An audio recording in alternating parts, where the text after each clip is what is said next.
Hi there, this is Magnetism Lesson 6, Transformer Basics and the Transformer Equation. So the transformer is a device that is used to change basically voltage and current values.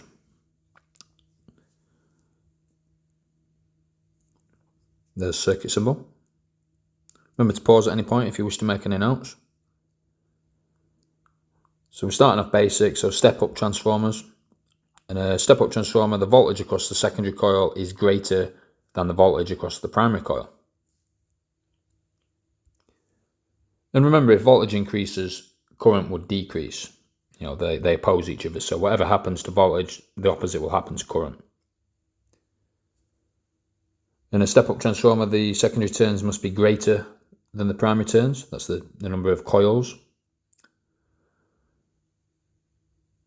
So a use could be to increase the voltage output from a power station. Power stations produce electricity around 25,000 volts, and on the national grid, on the power lines, it can go up to 400 kilovolts, 400,000 volts. Step-down transformers. In a step-down transformer, the voltage across the secondary coil is smaller than the voltage across the primary coil, and the current will be larger. Secondary turns must be smaller than the primary turns. And the use could be to decrease the voltage output from main supply from, say, 230 volts to 18 volts to power and recharge a laptop computer. It's actually a type of transformer inside the charging unit for a laptop or a mobile phone. So about the structure of a transformer. Well, it consists of at least two coils of wire wrapped around a laminated iron core. Laminate is like the laminated flooring, so laminated wooden flooring, so you've got like sheets of wood. So laminated iron core is like sheets of iron, and they're separated by insulators, an insulated material. We'll come to that in detail later on.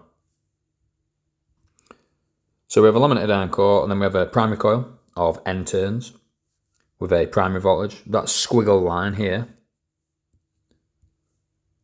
just means alternating voltage supply.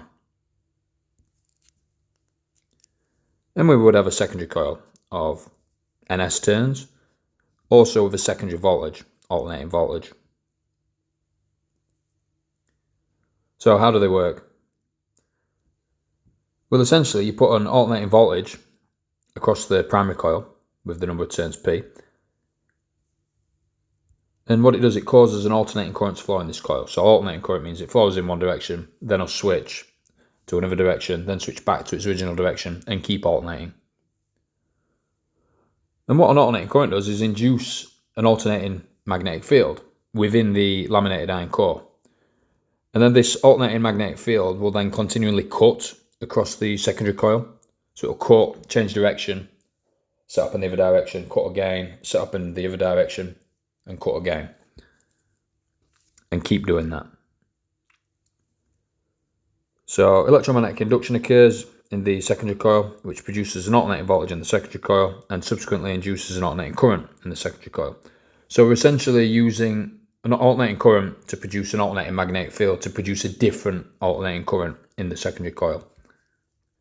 So just look at this again. The magnetic field will be set up in the primary coil, and it kind of looks out like this. So it's set up in one orientation, and it will cut the secondary coil. Then it switches, so it will just literally dissipate and then set itself up in the opposite direction. And each time it does that, it cuts this secondary coil, inducing a current in that secondary coil via electromagnetic induction. So again, things like mobile phone chargers, they have a transformer inside. However, it's not a conventional laminated core transformer, which operates at 50 hertz, but a ferrite core transformer operating of hundreds of thousands of hertz, or hundreds of kilohertz, and approaching the megahertz range, so millions of oscillations per second. And the high operating frequencies results in transformers of very small sizes. So the head unit of a typical phone charger recently would have one of these different types of transformers inside it. So the ferrite core transformers.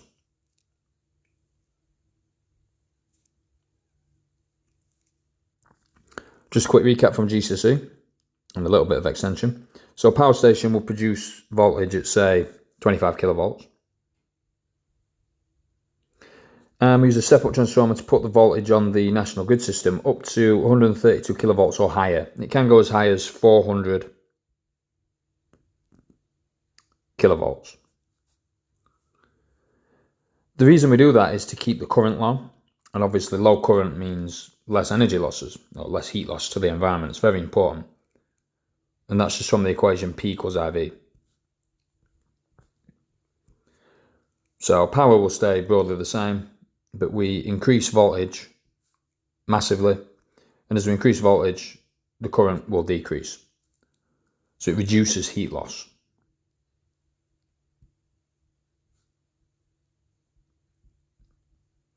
If we didn't do that, we'd probably lose maybe 30, 40, 50% of the electricity that we try to transfer around the country, maybe even more, maybe as high as 90%, depending on the distance. Using this method, maybe, a couple of percent maximum. So it's very important and critical. Okay, let's move on. So transformer equation. So it should be a recap from GCSE for most of you. The voltages or potential differences across the primary and secondary coil of a transformer are related by this equation. So the primary voltage divided by the secondary voltage is equal to the number of turns on the primary coil divided by the number of turns on the secondary coil. It can also be written shorthand voltage primary divided by voltage secondary equals number of turns on the primary coil divided by the number of turns on the secondary coil. So remember to write that down. Voltage is obviously measured in volts, and number of turns is measured in number of turns.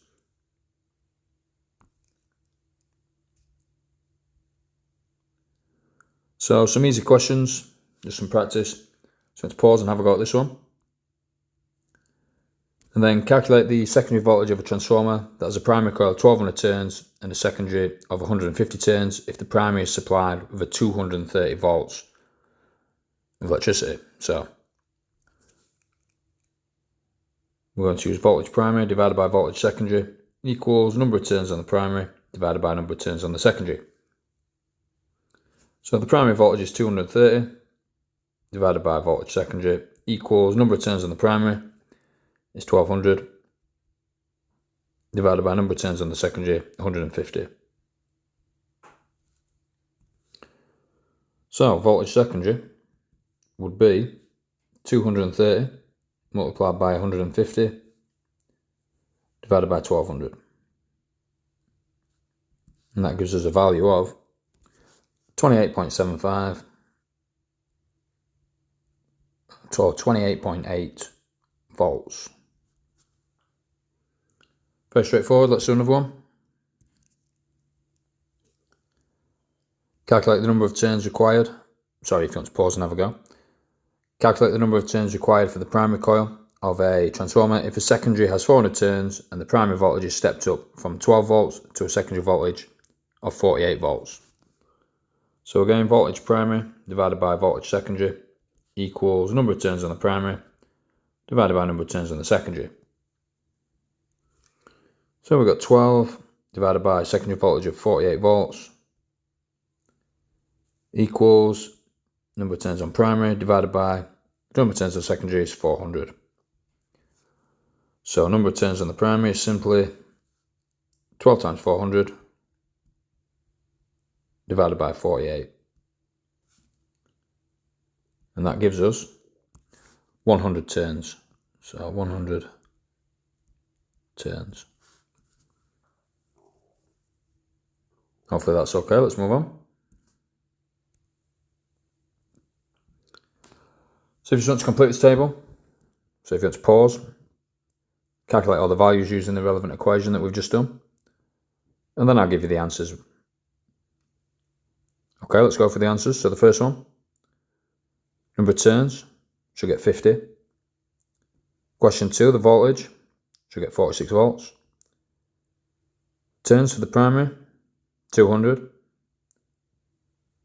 And last but not least, 9 volts. I hope that went okay.